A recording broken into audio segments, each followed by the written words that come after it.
all dolled up. Cheers to having a girls' night. Cheers to girls' night. Yes.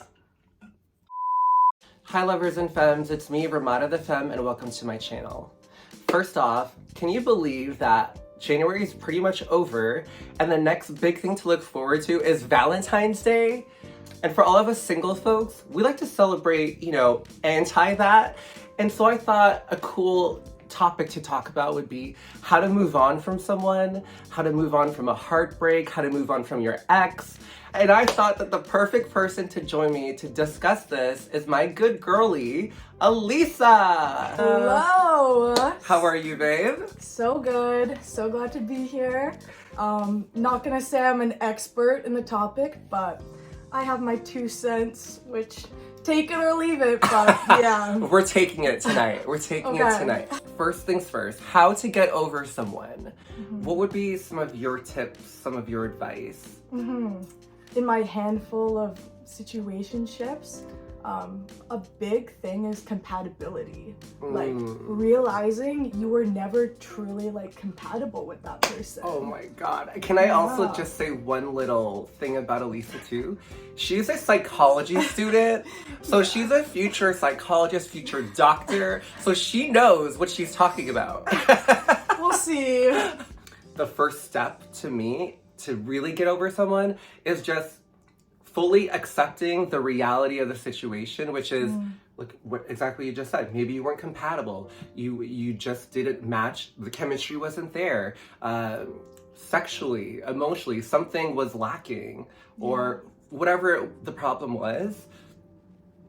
It didn't work out, and you just have to face the reality. And now it's time to move on. So I think the first step, acceptance. Yeah.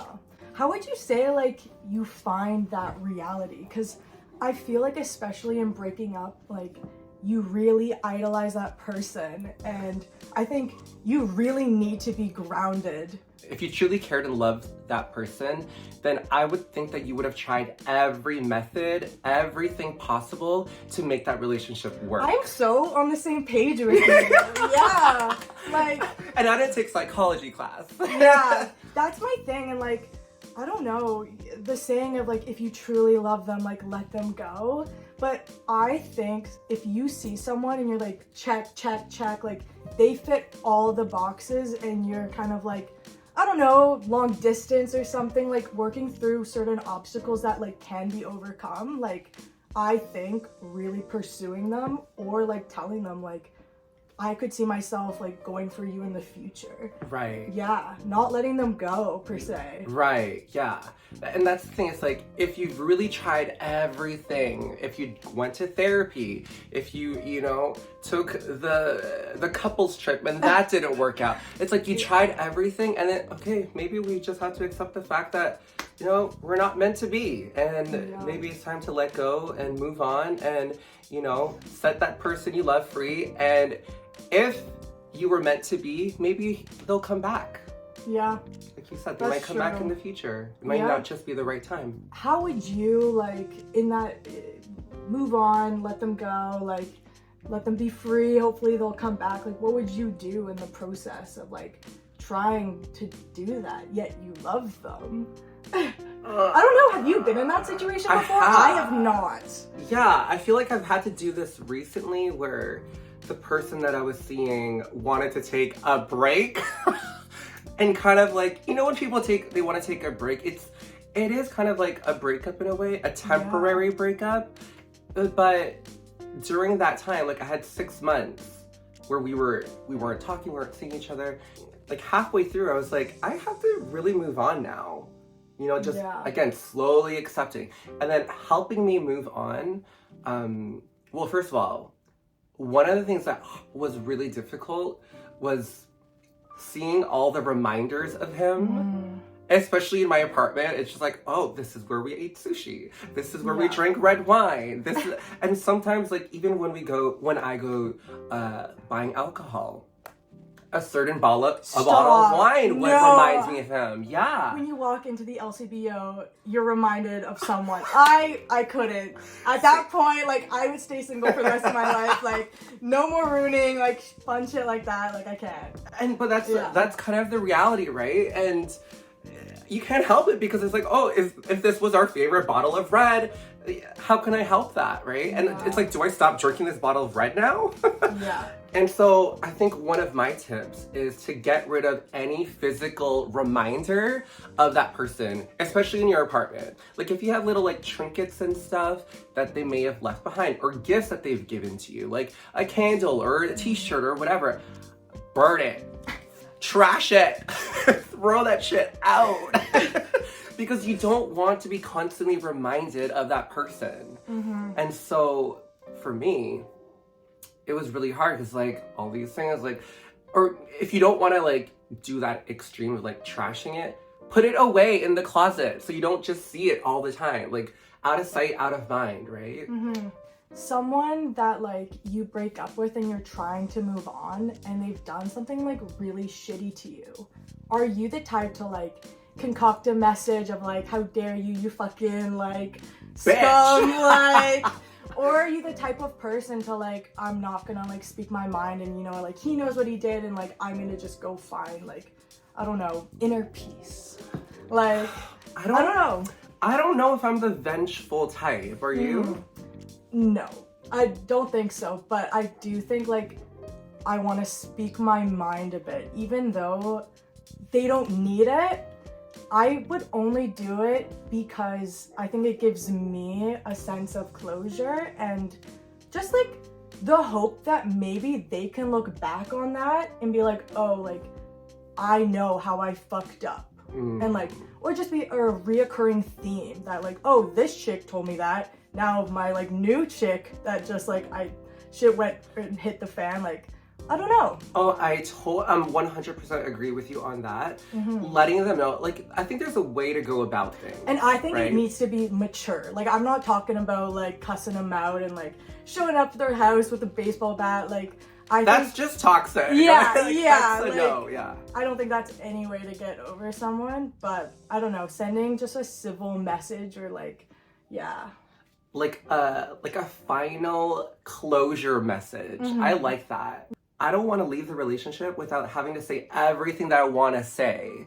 You know, it's like, this is exactly what I want to say to you. And you can, like you said, concoct the perfect sentences, you know? Yeah, that's so true. Yeah. And like, even if you saw them face to face, I feel like, I don't know, having that over text and you're not interrupted by them, like invalidated by them, or like, yeah, you just avoid so many like future things that would rest in your mind. Like, I think it's the best to text them. Yeah, I mean, I think I would have definitely met up with them first, and depending how that goes, that's true. If I feel like, oh, I've already said everything I want to say, then I could just leave it at that. Or you know how sometimes, you know, when you're with someone,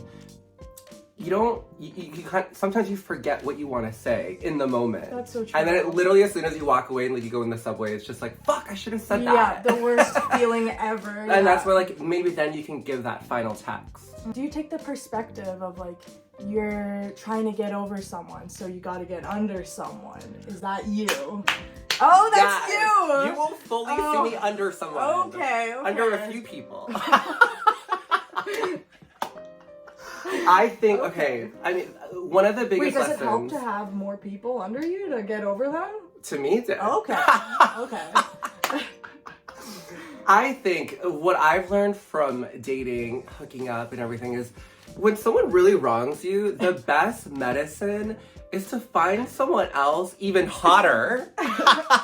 That's important. Someone like, you know, I mean, this is just kind of silly, but you know, temporarily it makes you feel better. I mean, it kind of gives you that. It's a little band-aid. It's a little band-aid. It's not a, you know, 100% full fix solution, but temporarily, like, it might give me that, what I need for that day to help me get by that day. Especially if you just vocalize what your intentions are. It's like, oh yeah, you know, I'm just looking for a hookup right now. And if you're both just looking for that, amazing. Yeah. You can have the best time and no strings attached, and there you go. Are you like that too? No. Okay, No, you're not. I'm not. Like, or I've never truly been in this situation, but just like knowing myself, I think even like hooking up with someone and being intimate with someone like that would remind me of that other person and like what that temporary person lacks and what I miss. Oh. And so I think it would be, I don't think it would be helpful and it would like feel ingenuine. So I don't think I could do that, but like having I think this is more of a permanent solution for me is like seeking out people who really care about me and like friends or family, like, I don't know, who I know I can have that genuine connection with. But yeah, that's just me. No, that's totally valid. I'm kind of able to do that now where I just, if I know it's just for sex, then it's just for sex. And I think, that might be where we're a little bit different. Yeah. And I think that's totally valid though. Yeah. And especially if you know this about yourself already, then maybe that's not the best tip for you, right? To just go on and like, get under people. You know, that might not be the best tip for you, Multiple right? people. Yeah. There's another guy out there. There's always gonna be someone else. I think that's what I'm trying to get from that. Is so like, true. I'm in that mentality now. It's like, you know what? He's not the only one. There's another one right here that's on top of me right now. You know, it's like that's what I think now. It's like there's always gonna be someone else.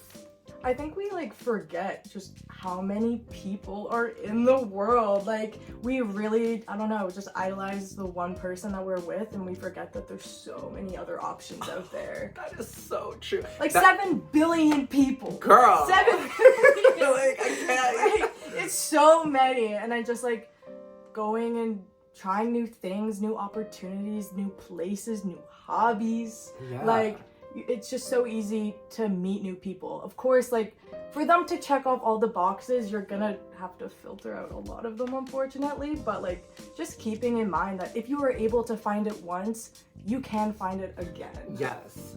And I think too many people suffer from, no, he was my one and only. He was my soulmate. I'm never gonna find someone like him again. It's like, no, bitch, snap out of it. Like, no, like there's always gonna be someone else.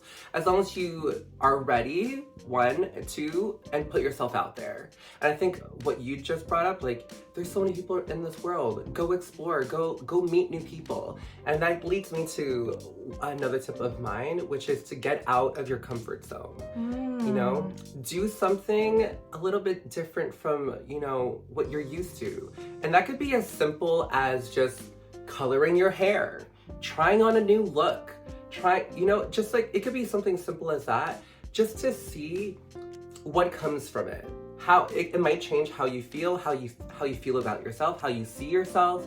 And you don't know what other, you know, that could attract a different type of person that you're not used to. Adding on to your tip with just focusing on yourself, for me, is important. Like refinding who you are. Yeah. Because I think you kind of get lost in it sometimes, and like your identity is like intertwined with that person. Of course, depending how long it's been, but like if it's a long-term relationship, like who you are can be very connected to that person, and just really trying to find yourself again. Also, a lot of people don't break up is because like they can't imagine life without them because they're so connected. And I think that's really scary. Having your girls with you, having a girls' night, having, you know, time to reconnect with yourself and who you are as a person, your identity with your friends, with your family, like reconnecting with those people, I think gives you, you know, another purpose. People are afraid to just be single again. Exactly. Especially the people who are in long-term relationships. And that really sticks them in the relationship. And that is why I think it is so important, like leaving a relationship, becoming so comfortable with it yourself that you're not jumping into relationships that you're only in for the sake of having a partner. Yes. Yeah. Yes. Oh my God. That's such a great point. Psychologist Elisa. Yeah. Discount code Elisa10. 20 years. Elisa10 for 10% off. Oh my God. That's amazing. As long as you put yourself out there, there will always be someone else. It's not gonna be the same person as you just dated, but you hope that it'll be someone better, you know, someone better for you, better suited for you, better, you know, you're more of a match. I think having that hope is so important, or else it just becomes really bleak. Hope. And also just like having hope that you can love yourself. Not to be so cheesy, but like realizing that like you don't need a guy or girl, whatever, like you can just love yourself and have the best time ever. Like, and I think that's really important. And especially me, like I've been single most of my life. Me too. Yeah, and people who just like jump from relationship to relationship to relationship, I think it's unhealthy. Like I think it's just so important to really understand who you are in the absence of being so intimately connected with someone. Yeah. And I would hope that that person who is just a relationship chaser, you know, that you can find the validation within yourself as opposed to having someone validate you. I think that's what you're touching on, is the fact that you should just be somehow, some way, you gotta learn to love yourself. And the cheese is melting right now, but you know, but that is so true though. That is the essence of, you know, I think that's the essence of like self-confidence, self-love, is being able to, you know, being able to be single and be happy. You know, there's some happiness in being single and having that freedom. And I think you and I have found that. Yeah. Like I don't need a man to like validate me. When I want a man, it's because I see him as an addition to my life. So true. I see him as adding substance, adding more to my life, adding more fulfillment to my life. Everything else, like, you know, I can do on my own, you know? So that's how I see a relationship. He's my plus one. Yeah, I fully agree. How you view yourself at a very like high level is so important to like pursuing relationships that are like worthy to have you. Yeah. Yes. It's because I know that I can bring value to your life. Yeah. I know what I'm worth. I know what I can bring to this relationship. I know what I bring to the table, you know? Fully, yeah. And regardless of what that is, right? But it's just knowing your great qualities, you know? Yeah. Having a list of like, oh, you know what? I'm actually really good at this. Oh, I'm really talented at this. Oh, I am very strong with this. Yeah. It could be whatever, right? Everyone has different strengths and weaknesses, but just knowing your own strengths. Just not settling for less. Oh, yeah, that's the motto for 2023. Honestly, not settling, like, it's just such a fucking waste of time. Like, oh my god, don't even get me started. Like, yeah. Situationships, like, it's just, for me, a waste of fucking time. Like, when you just know you're making a bunch of sacrifices and you're like, fuck, like this is not going anywhere, like what am I doing? It's also because dating is exhausting too. You know, having to have the same conversation over and over again about your life, like when they ask you about your childhood or like high school, like, and then you have to keep talking about the same shit over and over again. Yeah. Like it gets exhausting. And it's just, you know, my time is precious, time is money as well. And it's like, I could be using this to be doing something else. I could hang out with Elisa more. I could be making more money. You know what I mean? It's like, that's what you're saying, right? Oh, it's yeah, like, no, for sure. It's a waste of time. Yeah. I could be doing better things with my time. The game aspect, hate it. Like the chasing. The chasing. Oh, I can't text him like for another 5 hours because he only like responded 10 hours ago. Like, I don't know. It's just like shit like that and like playing hard to get, or Do you think that's important though, playing hard to get? I honestly, like, when I think of my ideal person, I don't want there to be any games. I don't have a certain rule book for this, but for me, like, I think it's important to not be super clingy and not be super available. And that's what I mean by, like, if I'm playing hard to get. It's like, I'm not gonna be like texting him back immediately right after, For sure, like yeah. seconds up. You know, it's like, bitch, hold up. Like, don't be so thirsty. Like, you can wait a bit. You can wait a few minutes. That's if true. At least that. Right? Okay, I agree. I think a more balanced approach. Sorry, I think a really exhausting factor, especially when things are starting to go sideways, is your partner or making you question your worth. Like, there just being certain instances where you're like, do I deserve this? Am I out of my league here? Or like, do I need to like date lower? Or I don't know. And that's something that unfortunately happens to me. Of just like, yeah, that's awful. Or just, yeah, is this the best I can do? And I think that's a really like unhealthy mindset that I think you really need to take time to be by yourself and realize like, no, like I deserve better. I think really just having that acceptance of like, they did a shitty thing, it hurt me, but you know, like, I'll be okay. And I think the strongest thing you can do is like say, I forgive you and I accept what happened and I'm going to move on. Yes. Oh my God. I think you just kind of summed up our conversation there in those last few sentences, is that self-acceptance, being able to forgive the person, forgive yourself too, like be kind to yourself, and then, you know, reconnecting with yourself, finding yourself again, and having that hope still. And you will move on from this and you'll be just fine. Yeah. You will be fine without this person. You will find love, whether it's yourself, your friends, your family, a new bae, like, it's out there and like, you just can't give up on it. Don't give up. Yeah, never heard that one before, but yeah, don't give up. You heard it from us, first time. That was like perfect timing.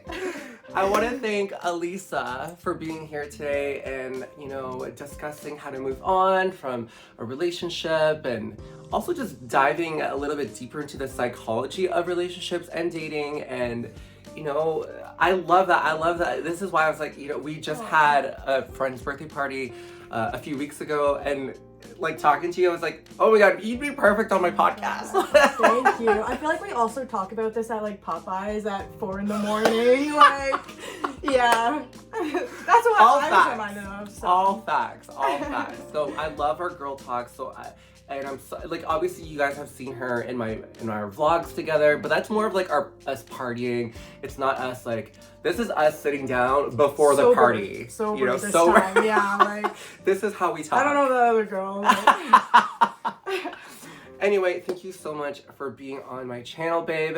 And let us know what you guys think. Are there any other tips that you would suggest as well? Let us know in the comment section down below. As always, make sure you like, share, and subscribe.